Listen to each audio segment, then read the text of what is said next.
Сәлем баршаңызға, менің каналыма қош келдіңіздер. Мен бүгін сіздерге осындай ауызда еритін жұп-жұмсақ дәмді морковный пирог жасап көрсететін боламын. Менімен бірге болып видеоны соңына дейін қараңыздар. Алдымен бізге керекті екі жұмыртқамызды жақсылап араластырып, үстіне 180 грамм сахар салып бірге араластыратын боламыз.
Ал қыздар, міне бізге қазір жалпы 200 грамм сұйық май құю керек. Мен тек қана жартысын 100 граммын құйдым.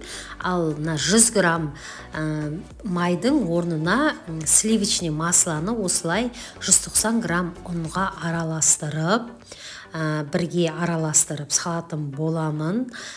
Барлығын сұйық май құйып жасағым келген жоқ. Жартысын сұйық май, жартысын сливочный 100 грамм масламенен осылай етіп істедім.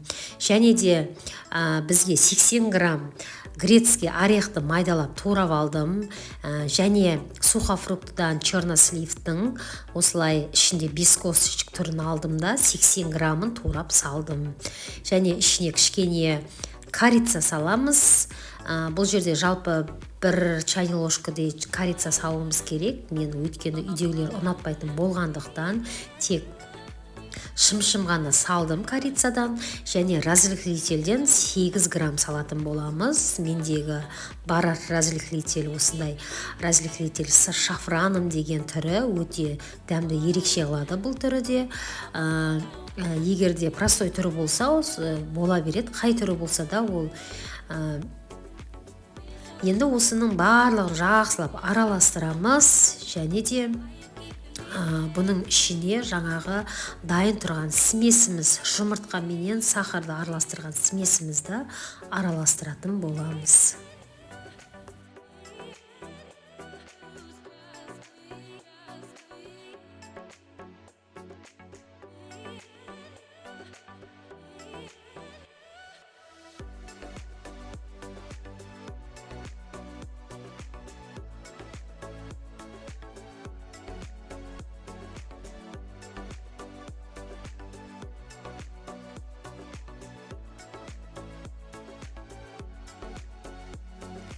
Ал толық сместеріміз араластыратын боламыз. Енді бізге керекті бұл жерде 230 граммдай сәбіз керек. Сәбізімізді жақсылап сыртын ашып, терканың майда жағыменен өткезіп аламыз да, осылайша етіп жаңағы толық сместің ішіне салып араластыратын боламыз.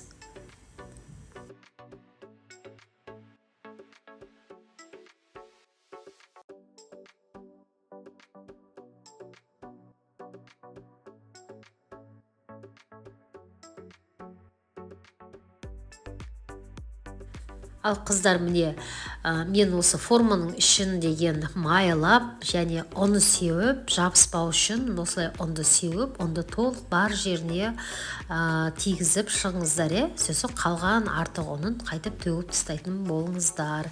Сонымен осы пирогымызды бір 170-180 градуста, бірінші градусын жаймендеп 170-ке қойып, сонымен жаймен көтереміз градус. Енді әркімнің пеші әртүрлі бұл жерде. Сонымен бір 30-35 минутта пісетін болады. Піскен кезде зубочистканы кішкене арасына тығып көріңіздер. Егерде зубочисткілеріңізге жабыспаса, онда толық пирогтарыңыз пісті деген сөз.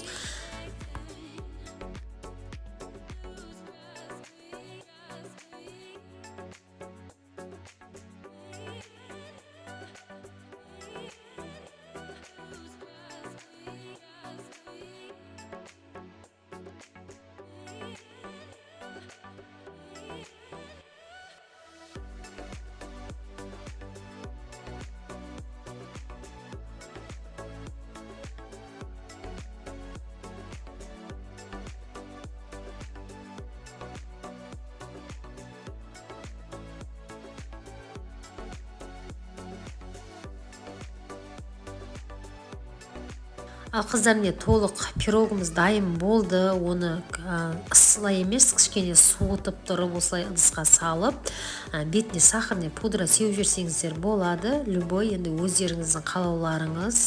Мен осылайша етіп сахарный пудрадан септім. Енді міне көріп тұрғандай өте жұмсақ, прям ауызда бір салғаннан еритіндей дәмді пирог болып шықты. Осылайша жасап көріңіздер, міндетті түрде осы менің рецептіммен жасасаңыз дәл осылай болып шығады. Міндетті түрде жасасаңыздар, менімен бөлісіп комментарияға жазып кетулеріңізді ұмытпаңыздар. Менің осы видеом сіздерге ұнаса, лайктарыңызды басып, өз пікірлеріңізді жазып кетуді ұмытпаңыздар. Алда уақытта сіздермен көп рецепттермен тағы да бөлісетін боламын. Менімен болғандарыңызға рахмет. Ас болсын.